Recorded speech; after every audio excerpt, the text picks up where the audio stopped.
Ei, você, Padre Marcos, programa Bendita a Hora, terça-feira, ainda na Páscoa do nosso Deus. Por isso estamos muito felizes como católicos, celebrando a grande Páscoa, a grande notícia do nosso Deus. Muito bem, gente, olha só, nosso programa hoje tem assuntos assim para nós desenvolvermos aqui, cada um vai dar uma opinião, assuntos, alguns duros aí, difíceis, outros bons, tá? Bons no sentido fáceis para a gente dar uma opinião aí. Mas olha só, antes de qualquer coisa, antes do padre apresentar, hoje eu estou sendo bendito entre as mulheres. Que bom, hein? Beleza, não é? O padre aqui ao lado só rodeado de mulheres aqui. Estou muito bem servido, graças a Deus. Mas olha só, vem antes com o Padre Marcos, o padre já vai apresentar elas. Em nome do Pai, do Filho e do Espírito Santo. Amém. Vinde, Espírito Santo, enchei os corações dos vossos fiéis e acendei neles o fogo do vosso amor. Enviai o vosso Santo Espírito, e tudo será criado, e renovareis a face da terra. Oremos. Ó Deus, que instruístes os corações dos vossos fiéis com a luz do Espírito Santo, fazei que apreciemos retamente todas as coisas, segundo o mesmo Espírito, e gozemos sempre da sua consolação, por Cristo Senhor nosso, assim seja. Rogai por nós, Santa Mãe de Deus, para que sejamos dignos das promessas de Cristo. Amém. Quem como Deus? Ninguém como Deus, só Jesus é o Senhor. Gente, olha aqui, o padre muito feliz aqui. Agora vou apresentar a vocês, olha a mesa que hoje está aqui junto comigo aqui, para a gente trabalhar várias notícias. Ao meu lado esquerdo e ao seu direito aqui, ela, doutora Mariane Mendes, que é cirurgiã vascular. Mariane, muito boa tarde. Seja bem-vinda. Está aqui com vocês novamente. Já veio no Padre de Juarez, já participou de vários programas aqui. E no Padre Marcos aqui comigo, nada. Hoje é a primeira vez. Hoje é a primeira vez. Obrigado. Vamos estrear aqui. Vamos juntos sempre. Obrigado, viu, pela sua presença. Também ao meu lado esquerdo, à sua direita aí, ela que é pedagoga e cantora católica, hein, que eu já a convidei para estar indo comigo lá no meu programa, tamo junto também. Ela, Ale Duarte, aí ó, Ale, muito boa tarde, minha querida. Boa tarde, seja muito bem-vinda aqui. Eu me sinto honrada em estar aqui com vocês todos e com o Padre Marcos. Que bom, muito obrigada pelo convite. Pelo carinho, viu?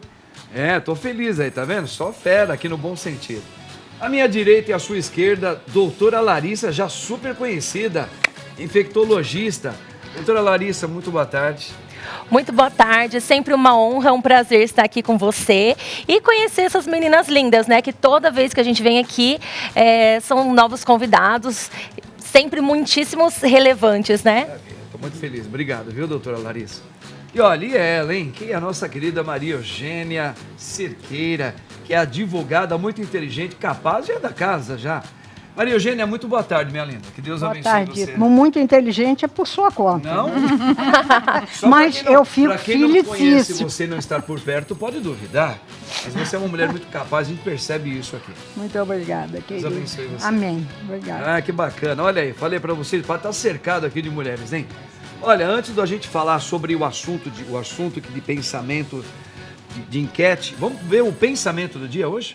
Queria ouvir a opinião das mulheres aqui e o padre também. Vamos ver aqui, ó. Solta aí, pensamento. Adaptar-se é preciso. Aí, gente, adaptar-se é preciso. O passarinho tá lá se adaptando naquele lugarzinho ali, ó, que bonitinho, né? Teve que se apoiar, né? Bonitinho ali. E aí, adaptar-se realmente é preciso? Depende no que, né?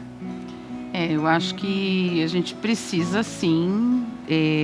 Eu acho assim, o período de pandemia foi um grande exemplo de que adaptar-se é preciso, né? Nós precisamos nos adaptar, não teve jeito, não tinha escolha. E aí, muitos sofreram, além do normal, mas teve que se adaptar, foi uma coisa forçada, né? Então, assim, acho que a gente tem que ser flexível. Alguns ambientes que move a história, move a sociedade, caso da pandemia, foi necessário nós nos adaptarmos a um costume, não digo nem novo, um costume que a gente nem imaginava que um dia teria que se adaptar. Mas existem algumas coisas também que a gente não consegue se adaptar, tá certo? E a gente às vezes ou sofre ou simplesmente a gente não sofre. Simplesmente eu digo, eu não me adapto com isso. É verdade. Eu acho que quando se adaptar a alguma coisa que vai contra os seus princípios, né, aí é legal você se afastar, ou é mais difícil, você vai sofrer mais tentando mudar o outro, né? Então, como a gente não consegue mudar o outro, a gente precisa mudar a si mesmo, ou mudar mesmo de local, mudar de sítio, né? Por exemplo, tem algumas instituições que a gente sabe que o tratamento com o paciente é algo secundário e o fim da instituição é apenas dinheiro. Então, uma empresa que visa lucro, mas tem um ramo da saúde. Nesses lugares, eu não consigo me adaptar. Então, eu me mudei, né? Então, eu me mudei para outros lugares, né? Onde eles colocam a saúde à frente, né? Então, Realmente, é mais ou menos isso. Não cortando mais, eu acredito que adaptar é importante, né? A gente está em constante mudança, o mundo sempre traz coisas novas, então é muito importante você ser flexível às mudanças. É lógico que sem deixar perder a sua identidade, isso a gente tem que trazer e levar sempre, mas é importante sim adaptar-se. Para você estar nesse mundo de mudanças, você tem que ter uma flexibilidade. Isso não quer dizer que você tenha que mudar a sua essência, isso nunca. Né? Mas a gente tem que aprender a respeitar determinadas coisas e se adaptar às situações. Eu creio que se respeitar, eu acho que é o tudo, né? Acho que é um básico, acho que ele pode ter a evolução qual for e que não tenha nada a ver comigo, como exemplo que a doutora Larissa colocou. O mínimo de tudo é o respeito que a gente tem que ter pelas opções. Agora, no mundo da lei e das regras jurídicas, efetivamente, ou você se adapta ou perece. Então, é um universo em que adaptar-se corresponde a respeitar e obedecer, pura e simplesmente. Sim. Então, concordo plenamente com vocês, desde que não seja no mundo jurídico, porque a gente tem que se adaptar às novas regras, às novas leis, aos novos regulamentos. E mesmo assim, se você muda do regulamento do país e for para um outro, lá você vai ter que se adaptar também às costumes e leis também do outro país. Agora, Titãs já dizia, eu não vou me adaptar. Será que ele falou num quê de rebeldia? Ou um pouco com essas flexibilidades de pensamentos diferentes? Talvez, né? Agora, só que tem uma coisa que esse a gente deveria se adaptar. Todos. Tá?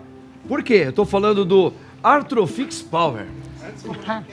Tem enquete. Olha, é que eu fico tão ansioso de falar do Arthrofix, que eu amo e faço uso. Mas nós vamos colocar agora a enquete, já preparando o povo. E daqui a pouquinho vocês também vão entrar nessa enquete aí, ó. Você é daquelas pessoas que não largam o celular ou se controla?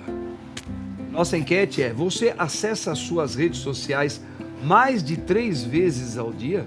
Ó, suas redes sociais, mais de 3 vezes ao dia? Sim ou não? Ó, quero ver a sinceridade agora de todo mundo, hein? Quero ver, hein?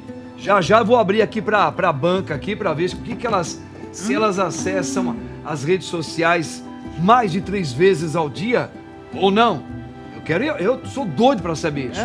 Mas, olha aí, ó, só faltou você aqui, Marcinha. Olha a mulherada aqui, ó. Muito bem, gente, olha. Vamos ver aqui, nós temos a primeira notícia. Eu queria ouvir já o que essas moças aqui, cada uma aqui na sua potencialidade, vai falar um pouquinho. Vamos ver aqui, ó. Campeão olímpico de vôlei, Andy, sofre infarto e se recupera no hospital. Ele contou em um vídeo publicado nas redes sociais que teve 98% de entupimento em uma das veias do coração.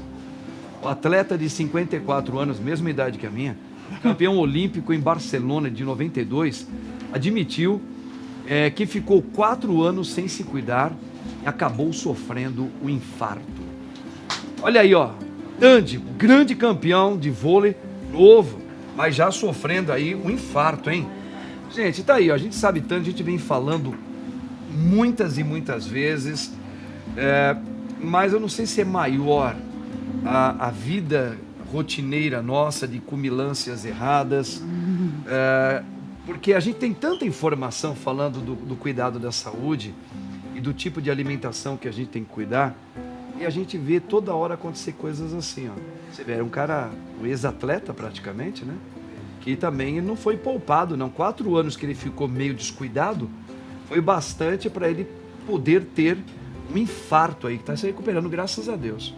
Que coisa, não é? Eu acho que isso é muito para se pensar, né? Ele é uma pessoa que veio, é um atleta, então já tem um organismo mais meio que preparado, mas tem os fatores genéticos, tem a associação com a alimentação desregrado, o descontrole que depois do atleta, ele deixa de ser atleta, ele começa a ficar um pouco menos regrado com a vida, às vezes deixou de fazer atividade física. Até mais, né, doutor? E o corpo passa a sentir. E ele teve esse infarto, mas ele era quase para ser comprometeu, tinha mais 2 outras artérias comprometidas além dessa outra. Então, mas talvez se ele fosse uma pessoa comum, que não se cuidasse ao longo da vida, ele poderia esse infarto, ele poderia não ter escapado. Poderia ter sido um fulminante. Para ele poderia ter sido bem pior. Então, é isso que é importante, é relevante você sempre fazer os seus check-ups, ir no seu cardiologista, tem que avaliar fatores genéticos, avaliar a alimentação. Esses fatores genéticos, eles são importantes porque às vezes a pessoa tem uma vida bem regrada no sentido alimentar e também de exercícios físicos, e a gente conhece, mas que teve um infarto. Sim. E às vezes até morreu. Sim, como o filho do Abílio Diniz, Diniz, né? isso. Que era triatleta, Ele já né? tinha algo meio que herdado. Ele era cardiopata desde o nascimento. Isso é uma coisa muito importante, né, Sim, doutora? é muito Fazer importante. uma análise para descobrir isso. É muito importante. Por isso a importância do check-up. Porque quando você carrega esses fatores genéticos, muitas vezes você consegue intervir antes ou acompanhar para que não deixe que aconteça em si o infarto. Então isso é de fundamental importância. É perfeito. Eu acredito, assim, agora falando um pouquinho como sacerdote também da Igreja Católica, nós entendemos também que a gente tem que se cuidar, a gente tem que fazer todo um levante clínico, porque isso pode promover uma melhora, um cuidado. Mas, quando Deus ele dá ordem, você pode ser o atleta, você pode ser o cara que não tem histórico nenhum daquele problema, e pode acontecer de alguma coisa, porque algumas coisas elas já estão extra do nosso mundo aqui, né? Isso eu falo como um sacerdote, mas tem que se cuidar sim, tem que se cuidar.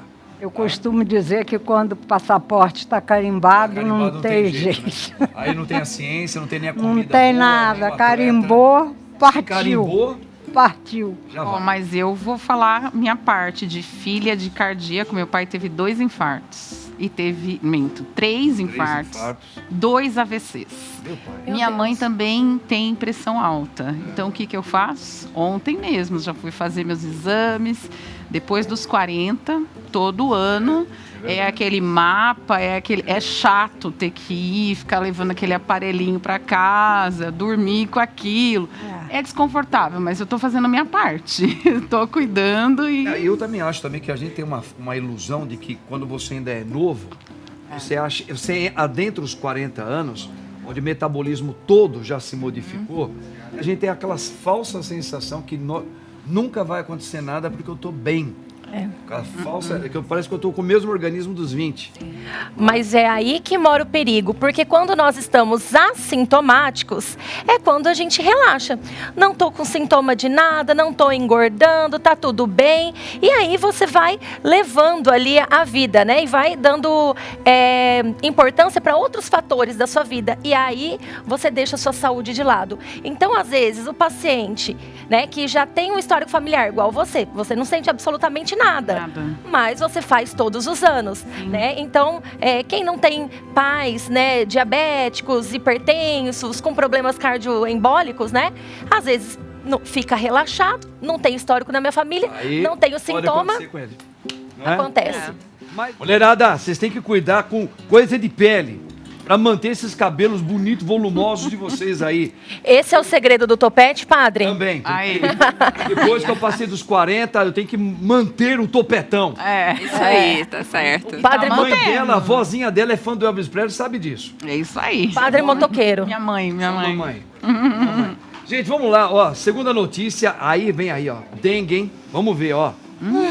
145 mil doses de vacina vencem no final de abril. E não há plano B, viu? Caso procura não aumente. Como é que é? Plano B. Caso procura Não aumente. Realmente. O Ministério da Saúde diz que dados sobre imunização estão atrasados e não haverá desperdício. Olha aí, gente. O que tem Tá atrasado casos mesmo. de dengue é uma coisa que eu nunca vi na minha vida aqui, Brasil e São Paulo. E aí, esses casos de doses aí vencem no final de abril e não há plano B. A pobre da infectologista não tem um dia de paz, né? Quem mandou você ser? Quem mandou Fazer você o quê, ser? né? Olhou a profissão errada. Não, mas na minha época não tinha, na época, né, que eu escolhi, não tinha Covid, não tinha influenza, não tinha gripe suína, Era tudo virose. era tudo virose. Exatamente. Verdade. Não, era de pirona e sorinho de açúcar com sal e bebendo. Pronto. Era isso. Aí depois, aí começou, né? As pandemias, as epidemias de dengue.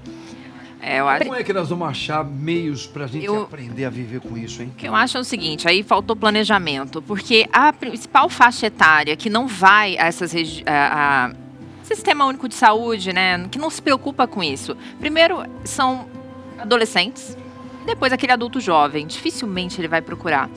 Então, talvez se as secretarias tivessem um planejamento de fazer movimentos para atender nas escolas, então conversa com as escolas, manda cartinha para o pai, fala, ó, a gente vai vacinar, você aceita, assina, faz esses movimentos. Da mesma forma, em grandes empresas, né, que tenha muitos trabalhadores aglomerados, conversa com essas empresas, faz um movimento, uma ação dentro dessas empresas e faz a imunização da população. É lógico que tudo de forma consentida, mas que chegue mais fácil até eles, porque é muito difícil hoje você fazer o trabalhador se deslocar para imunizar. Então, eu acho que faltou estratégia sim, que tem plano B, mas a gente depende de boas vontades. Essas boas vontades. Não, eu acho que não teve esse plano B, Pois é. né? Ó, eu vou falar pela escola onde eu trabalho. Lá, a prefeitura organizou junto à Secretaria de Saúde e foi feito do jeitinho que ela está falando. Nós mandamos para o pai a autorização e os pais que autorizaram, as crianças foram vacinadas. Porém, eu considerei a faixa etária muito pequena, só de 10 a 11 anos as crianças. Muito pequeno. Então, assim, uma escola que nem a minha, que tem 400 alunos, foram vacinados uns 80, 90 só. É porque abaixo de 5 a Anvisa não admite. aconselha, 60 né? também. E É. também os idosos também não se vacinam. Então, mas aí diz que foi selecionada essa faixa etária porque parece que é onde os sintomas estavam sendo mais graves, Isso. né? E aí, o que acontece? Poderia ter sido pego uma faixa maior de crianças, e aí é onde acontece isso. E foi que nós escutamos mesmo das... Também direcionar essas vacinas aonde está mais inflamado, onde o surto está tendo mais importância, né? Exatamente. Por exemplo, a gente vai pegar, Exatamente. por exemplo, cidade de São Paulo, né? Dentro da cidade de São Paulo tem regiões que estão mais críticas, então direcionar para lá e tudo mais. E a dengue, lembrando que ela é um trabalho de comunhão. É na sua casa e na comunidade. Então, vamos supor que você mora num prédio e ali do lado tem um terreno baldio. Eu estou fazendo minha parte que eu estou limpando a minha sacada aqui, meus ralos. Mas você sabe que ali tem um terreno baldio? Conversa com o pessoal do bairro, tenta chegar ao proprietário daquele terreno para ver se não tem lixo, conversa Mas, com a na verdade, prefeitura. Acho que até você deu um chute inicial bem legal aqui e abriu esse leque aqui. Eu acho que nós nunca imaginávamos que nessas gerações nossas que nós estamos vivendo, né, Maria Eugênia? a gente não via essas coisas acontecerem. Então, eu acho que esses planos que a gente precisa ter, plano B, plano C, por que a gente não se preparou antes? Porque a gente viveu décadas e décadas sem essas realidades nos afetarem do jeito assustador que veio, parece que de uma vez só. Então nós estamos muito assim, meio que bagunçados de que o que vamos fazer agora? Porque é um montante muito grande, é um Brasil inteiro, uma cidade de São Paulo que ela tem uma extensão de tamanho de país. Sim. E tem casos muito graves, então está nos pegando de maneira inesperada, e é claro que está tendo toda essa coisa ruim que está acontecendo, né? Porque nós não tínhamos antes isso aí. Sim. E, como diria o passarinho, né? O mosquito também pensou, adaptar-se é preciso. Antes, o mosquito que só se reproduzia na água limpa, agora se adaptou e está se reproduzindo em água limpa e água Suja. E água suja. Combinado a isso, nós tivemos altos índices de chuva, né? Em fevereiro, março. Então, ocasionou mais criadouros. Proliferou mais ainda. Sim. Que coisa, né, gente? Olha só. Rapidamente, eu quero ver como é que tá, parcialmente, a enquete. Se as pessoas, elas estão utilizando mais de 3 vezes ao dia as redes sociais. Vamos dar uma olhadinha para ver como... Olha lá. Gente do céu! 95,1% diz que sim e apenas 4,9% diz que não, hein? Eita! Daqui a pouco eu quero ver a opinião das meninas aqui. Mas daqui a pouco mesmo, porque agora nós vamos... Rápido intervalo, já nós estamos aí.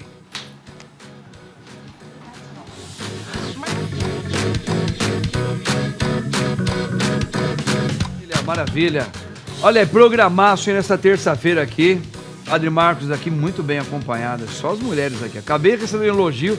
Falei, mas será que é porque eu tô aqui? Ele falou, também. Ah, então tá bom. Falei, cara, tá linda. Essa mesa tá linda. Tá ótimo.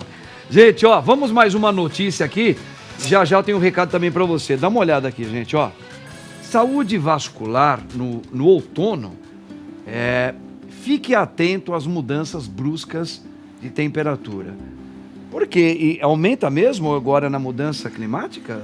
Olha, com essa mudança de temperatura, nós temos 2 doenças que elas vão agir diferente. A doença venosa, né, a doença das varizes, ela melhora os sintomas. Melhora? Né? Melhora. Com a queda da temperatura, você dilata menos, então você tem menos estase venosa, então ela vai melhorar os sintomas de quem tem doença venosa. Porém, para os meus pacientes que são arteriopatas, têm doença arterial obstrutiva periférica, a queda da temperatura piora. Por quê? Se ele dilata menos, é menos sangue chegando nos pés. Entendi. Então, para esses pacientes, eu vou ter muito mais sintomas. São pacientes que podem piorar os sintomas ou até mesmo se agravar tanto que vir a fazer lesões. Então, essa mudança de temperatura, a gente tem que ter um olhar diferente para cada paciente. Então, para o meu paciente arteriopata, vai ser aquele cuidado com os pés, usar as meias, assim, nada apertando para não machucar de forma alguma esses pés.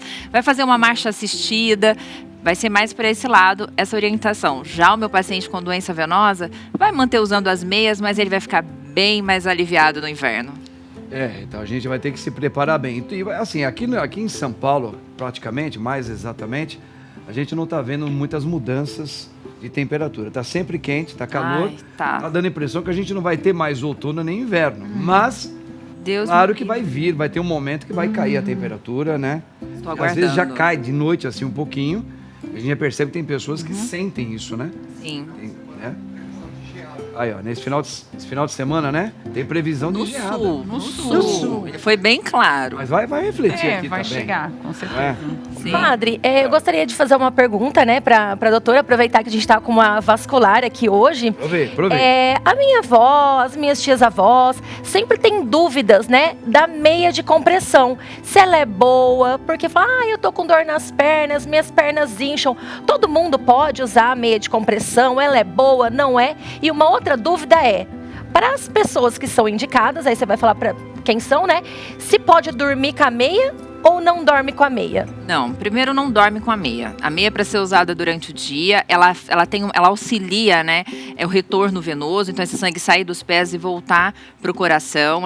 É indicado para quem tem doença venosa, para quem é sintomático, tá? Não é qualquer um que pode usar. Se essa meia não for prescrita por um cirurgião vascular, corre risco, às vezes, de você pegar, por exemplo, um arteriopata, que às vezes tem queixas de dor nas pernas, mas ainda não sabe que é arteriopata, e você oferta para ele uma meia. Essa meia vai fazer uma ela oferece uma pressão que vai do tornozelo até a região de coxa. E essa pressão vai dificultar com que o sangue chegue nesse pé, podendo gerar gangrena, lesões nesse paciente. Então, o arteriopata não vai usar meia. Já quem tem doença venosa, a gente vai prescrever a meia. Para os pacientes que são um grau mais leve, é um tipo de meia que eu vou prescrever. Então, vai ser aquela 20-30. Já para quem tem um grau mais avançado, a gente oferta uma pressão maior.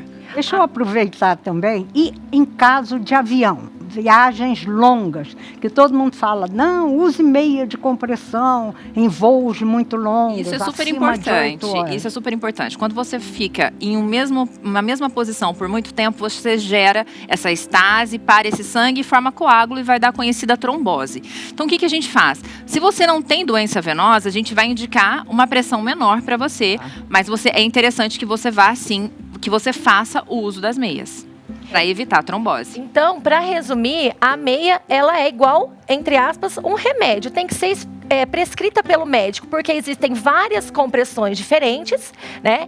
Quem tem problema de veia, na veia, pode usar. Quem tem problema na artéria, não pode usar, não é indicado usar, né? Então, não é para olhar o da amiga, né, da vizinha e comprar. E também tem a diferença, como você falou, se ela vem até o joelho ou se ela vai até a cintura, né? Então, quando a gente tem dor na perna, é importante a gente ver o quê? Caiu, então pode ser uma quebradura, uma fratura. Tá com uma lesão na pele? Será que é alguma coisa na pele? Mas pensar também nas artérias e nas veias, porque pode ser trombose. E nesse caso, não é indicado massagear. Então, ao invés de pegar aquela canela de véio, aquela arnica e ficar massageando, né, pode deslocar.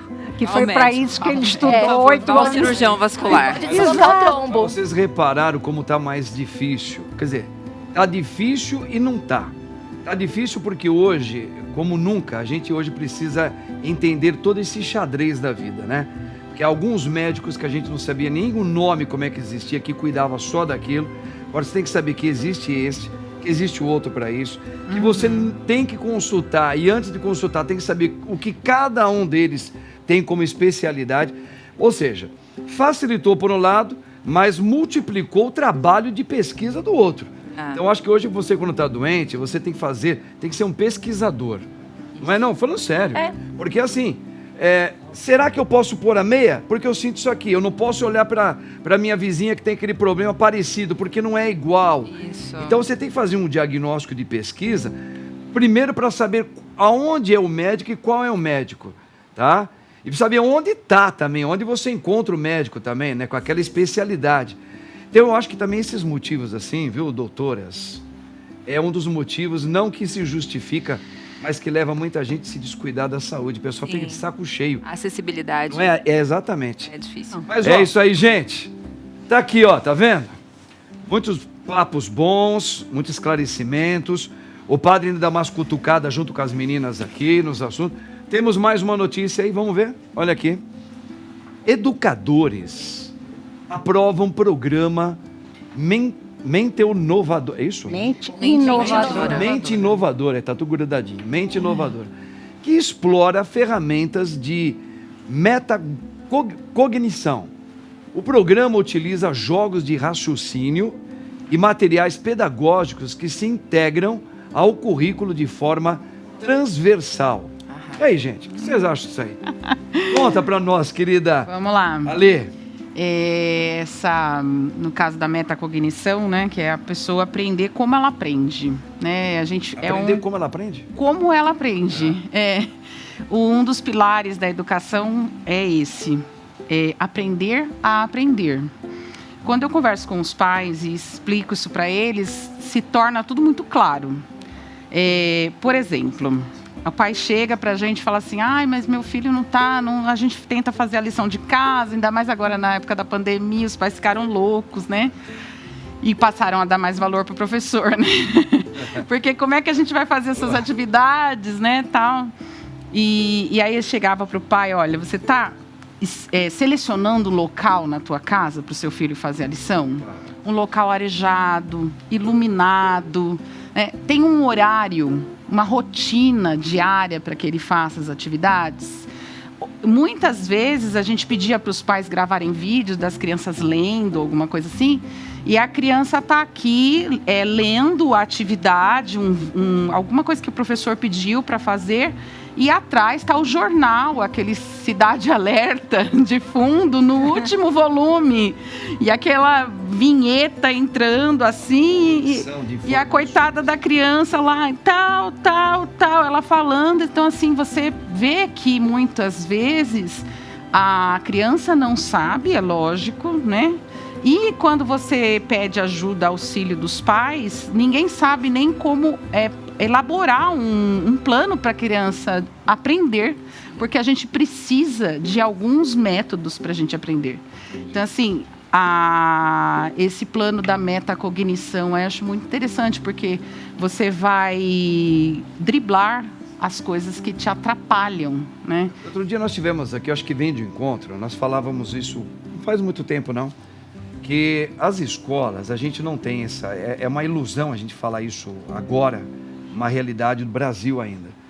Mas nós não temos nenhum incentivo para ajudar um ambiente escolar ser interessante para aprender. Com certeza. Porque você chega num local que se chama escola, que é aquele ambiente, aquele prédio, que você, só a maneira como ele é construído e como que falta acabamento nele, já é algo que não atrai nenhuma criança. Se não atrai o adulto, exatamente, você imagina uma criança. E você entra dentro de uma sala de aula, onde você vê ainda a utilização de recursos para uma sala, a claridade, aquelas cortinas às vezes, a mesa, a cadeira, como que ela é feita, tá certo? A maneira como está posicionada as coisas ali, às vezes aquela lousa, o sistema, que você não vê nada inovador, nada que chama atenção no mundo onde a gente tem hoje o celular, que você vê aqui o tempo todo, exatamente, imagens, né? Momentos inovadores. Aí você chega dentro de uma sala de aula para estudar, aquilo empobrece você, aquilo não te dá nenhum tipo da sua mente ser inovadora. Exatamente. Acho que a coisa ela tá, é um conjunto são recursos do século XIX no século XXI. Uma vez eu vi a Viviane Sena falando isso.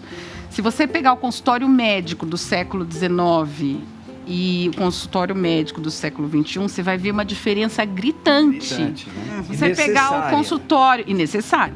Pegar o consultório do dentista do século XIX e o agora do século XXI, você vai ver uma diferença muito grande. Agora, se você pegar a sala de aula do século XIX... Pelo amor de Deus, ela é igual e pior até. Idêntica. Até pior que está mais velha. E é um outro público. É um outro público. Outro público. Eu recebia, lá no século XIX, chegavam crianças diferentes na sala de aula, que foram ensinadas a obedecer, a fazer silêncio, a prestar atenção. Agora não, eu recebo uma criança que ela não tem limites dentro da casa dela. E ela é única, né? Lá no passado, ela tinha que dividir muitas vezes a coisa com os irmãos, porque a quantidade de irmãos fazia ela aprender a se posicionar junto numa sociedade. Mas agora não, muitas vezes ela é filha única, então ela está acostumada que tem o pai e a mãe ali sempre para servi-la e atendê-la.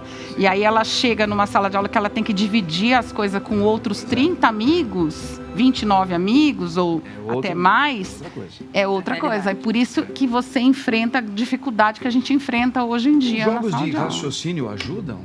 Eu acho que sim, que esse é o cerne desse programa, são jogos de raciocínio. Jogos de raciocínio, isso. Pode falar. Desculpa, pode ir.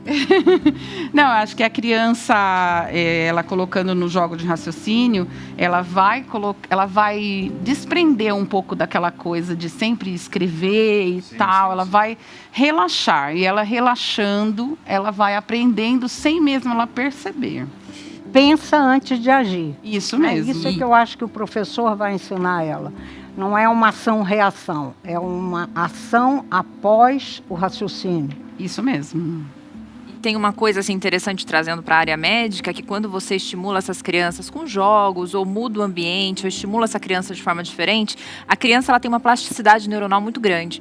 Então, é nessa hora que você consegue estimular outras áreas do sistema e potencializar essa criança para o aprendizado, né? E você consegue, às vezes, das dificuldades dela, apresentando coisas, jogos, ou expondo ela de forma diferente ao mesmo assunto, ela consegue aprender mais. Então, isso explora esse lado, aproveita essa plasticidade neuronal. Até porque eu acho que quando a gente era pequenininho, e a gente vê hoje nos sobrinhos, né? Eu não tenho filhos pequenos, mas eu tenho sobrinhos, que às vezes eles estão brincando, né? Minha sobrinha às vezes está brincando com a bonequinha dela, e você fala, ela não está prestando atenção em nada que está acontecendo aqui. Você que pensa. Ela está ali brincando com a bonequinha dela, está até conversando, mas o raciocínio dela, a capacidade, é um tipo de um jogo de raciocínio que ela tem.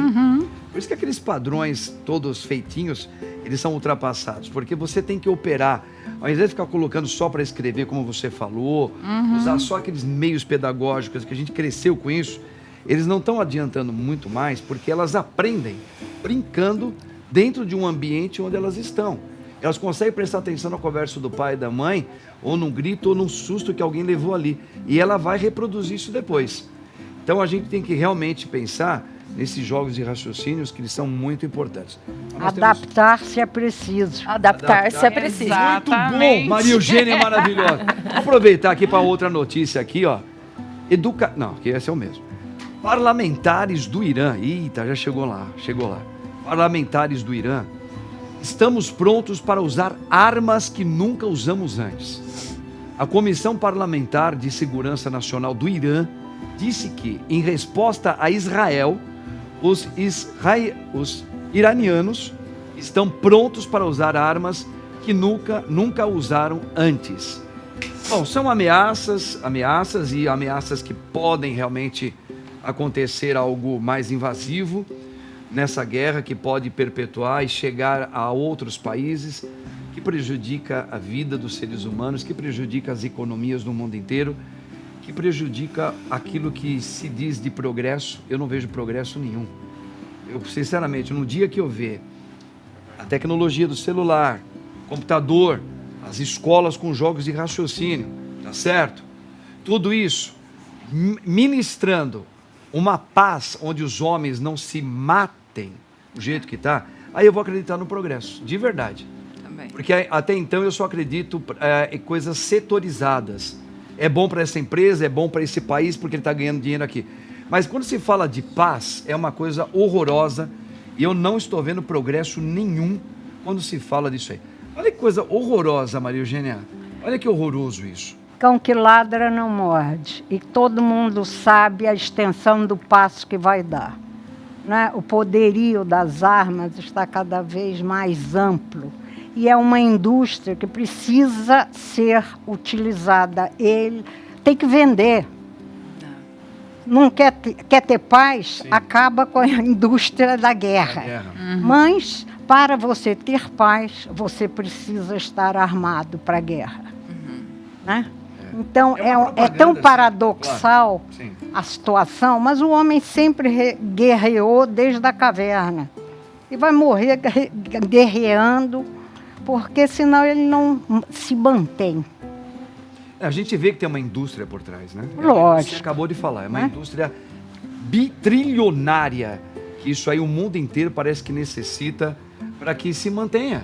Seja amigo do seu vizinho, mas não derrube o muro que os separa. Exatamente, mas aí eu volto a dizer, é por isso que eu não acredito no chamado progresso social. A evolução, né? A evolução, eu não vejo evolução, porque enquanto os homens estiverem cobertos com esse tipo de slogan, mesmo que isso seja até enquanto eles viverem, eu não acredito. Eu acho que sim, isso é bom, a tecnologia e tal.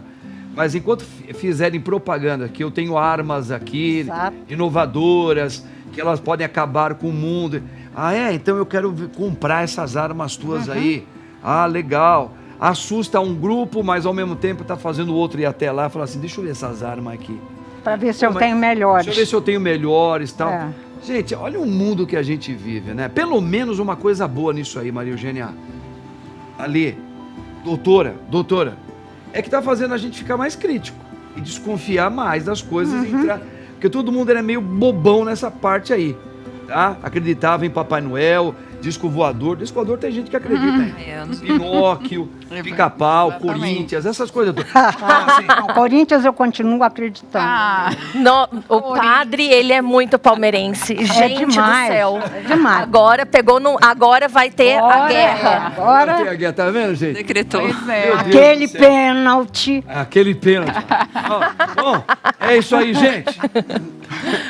Vamos a uma outra notícia. Vamos ver aqui.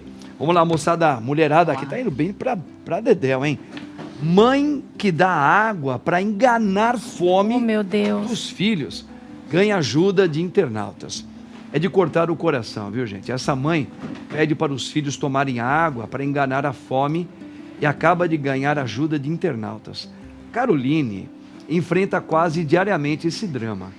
Ela e a família vivem em situação de vulnerabilidade em uma periferia de Manaus. Olha aí, gente. E você sabe que essa história aí tem um livro que conta, aqui no Brasil mesmo, né? De pessoas que já fizeram isso também.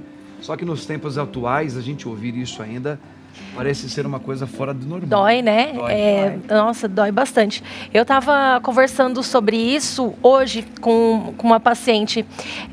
Eu faço algumas missões, né? Vou trabalhar em alguns lugares extremos, aqui no Brasil mesmo. E em 2018 foi a primeira vez que eu fui, né? Eu fui para o Nordeste da Bahia. E lá tem a Zilda Arnes, que era uma pediatra, né? Ela até faleceu no Haiti, quando teve os terremotos. E ela desenvolveu uma multimistura. Irmã do cardeal. Isso mesmo. Paulo Evaristo Arnes. E aí ela desenvolveu a multimistura, né? E eu achava que isso é muito fora da minha realidade, né? E aí, quando eu cheguei lá, eu me deparei com o pessoal usando mesmo a multimistura, mistura com um tipo de um barro, assim, e água, e fica uma bolacha bem fininha e vai comendo, sabe? E, nossa, aquilo me deu muita tristeza, assim, de ser dias, né, 2018, praticamente, né? Foi ontem, né? Então, a gente ter isso ainda, né? E aqui no Brasil... Então, assim, você pensa, na África, extrema pobreza tem lá naqueles países. Não, aqui também tem. E isso me dá, assim, muita tristeza, sabe? Nossa, eu voltei, assim, com o coração partido. E aí, lá, para os voluntários, né, eles disponibilizavam água para a gente não pegar nenhuma doença, né? Porque lá não tem saneamento básico também. E aí, eu estava com a garrafinha de água, num cinto assim, que você colocava, encaixava as águas assim do lado, né? E aí a gente ia para campo, né? E aí uma criança viu, não sabia nem falar, ela olhou assim a garrafa d'água, ela falou assim, dá. Aí eu peguei e falei assim, você quer água? Aí ele, né, ficou falando que sim. Aí eu fui destampei, né, a garrafinha, ele chupava assim, a garrafinha até estralava assim, sabe? Nossa, isso me cortou o coração. Então, é muito triste quando a gente vê isso. E aí não dá para a gente raciocinar uma lógica, né? Não tem lógica, porque não fecha, a conta não fecha, porque o Brasil ele sempre foi uma referência de um país, um celeiro para o mundo. De abundância, né? Ainda é. Tudo que planta nasce. A água potável é o maior índice de água potável do mundo. Sim. E você vê um país que você ainda encontra aqui nas nossas terras seres humanos que agora dá para ver, né? Por causa da internet. Aí vem um lado positivo. Você começa a ver o drama ainda no país onde tudo que planta dá, mas não tem condições de sanar a sede e a fome de algumas famílias. É triste. Isso é muito triste, não é, Lê? Muito triste, é de cortar o coração. De cortar o coração mesmo. A gente aqui, se a gente, que nem ela está falando que ela faz essas missões, né? A gente aqui em São Paulo, a gente está acostumado com a fartura, né? Até ver o desperdício, comida jogada fora, água no carro lavando assim. Então, às vezes é bom esse tipo de relato como o dela, para a gente ter ideia de como realmente existem lugares no Brasil, remotos, Sim. que precisam muito ainda de ajuda, que precisam de alguém que olhe para esse povo e estenda Agora, a mão. posso colocar uma cereja aí? Uhum. Uma cereja amarga para muitos. Polêmica. O Brasil ele é um país modelo até para você poder trazer pessoas de fora, que nem irmãos nossos do Haiti, pessoas da Venezuela, abrir as fronteiras para ajudar, tal. Eu vejo que isso aí é humano, independente de ser bíblico, é humano. Isso é uma coisa linda, você poder estender o braço. Só que existe uma coisa só que nos interpela aqui, esse tipo de caso. Porque se nós tivéssemos conseguindo pelo menos dar uma vida básica para esse tipo de pessoas, eu acho que você abrir essas fronteiras, desde que o teu país, as bocas que aqui já vivem, moram e são brasileiros, tenham condições pelo menos mínimas de saneamento, Sim. de comida e de banho, tendo o mínimo, não precisa ter casa, né? Tem o mínimo, tem, abre as portas, traz Isso o mesmo. restante, vem para cá, Exatamente. porque aqui tem lugar para todo mundo. Mas é uma coisa meio mal administrada. Sim. É um lugar que tem para todo mundo, entre aspas. Você vai aqui no Tem. nosso norte, nordeste, você vai encontrar um monte de brasileiros que não tem nem condições de vida humana. Não tem. E aí? A matemática não fecha. Baixo dos Calçadas, viadutos. é. Boa. Nos viadutos aí. Então, assim, meus irmãos, o Brasil deve continuar abrindo as fronteiras. Parabéns. E a igreja está à frente disso, hein? Igreja católica. Sim. Agora, juntamente com o governo, que pense com inteligência. Porque se tem gente morando embaixo dos viadutos aqui, que não tem nem condições de dar tratamento psicológico, de antivício, sei lá como é que tem que fazer, e essas mães têm que dar água para o filho, e a gente escancara a porta para os outros chegarem, sendo que nem nós aqui temos condições de sobreviver direito. Nós não, eu não, nem elas. Nossos irmãos que moram aí fora. Não tem condições. Mas não é a teoria do menos pior? Hã? Não é a teoria do menos pior? Menos pior. Eu acho que quem vem para cá nas condições que a gente vê no Glicério, nos bairros que estão populados pelos imigrantes, Sim, sim. é o menos pior. É o Quer menos- dizer, a situação que eles viviam ainda era pior do que Era as que pior do eles que estão essa que eles estão vivendo aqui. aqui. Então. O meu É olhar, isso que eu acho. o meu olhar para isso, eu tenho um olhar bem crítico. Eu acho que a nossa, mesmo nós sendo um país rico, é um país mal administrado. Então a gente se perde muito pela torneira, muita coisa aí vai sendo desviada. Um país que não tem como bandeira a educação, Boa. a saúde Boa. Segurança. e a segurança, um país em que normaliza-se tudo, é um país que oferece para o pobre o menos. E aí eu não acredito no assistencialismo, eu acredito naquele assistencialismo imediato. Então você tá assim, ok, eu vou te dar o apoio. Mas além disso, eu vou te dar o apoio, eu vou te potencializar. O que você sabe fazer? Isso mesmo. O que você é bom?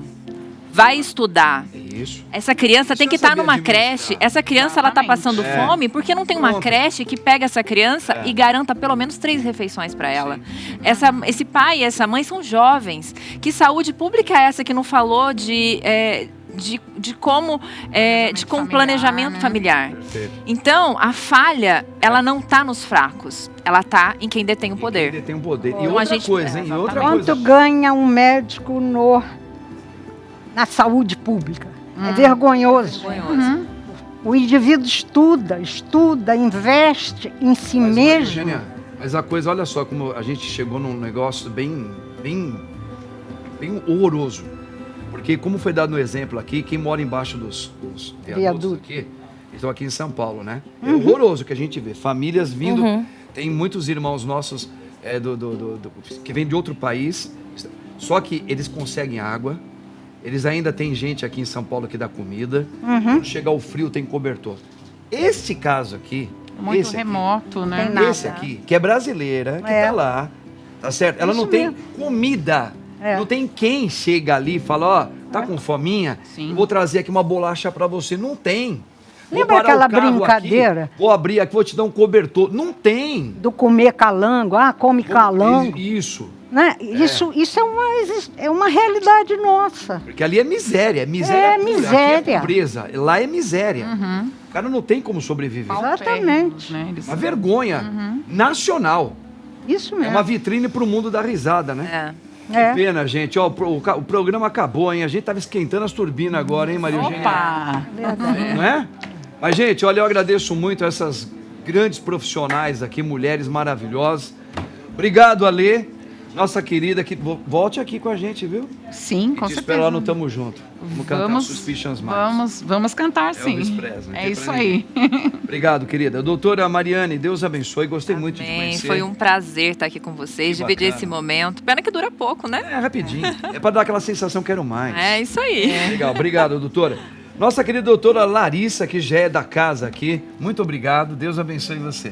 Amém, muito obrigada a todos que nos assistiram. Ó, me segue no Instagram, hein? DRA Larissa Tiberto. Tô te esperando lá. Show de bola.